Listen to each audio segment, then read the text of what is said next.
Tehillim 23, a psalm by David. Yahuwah is my shepherd, I shall lack nothing. He makes me lie down in green pastures. He leads me beside still waters. He restores my soul. He guides me in the paths of righteousness for His name's sake.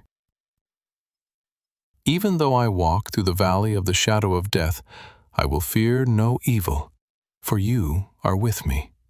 Your rod and Your staff, they comfort me. You prepare a table before me in the presence of my enemies. You anoint my head with oil. My cup runs over.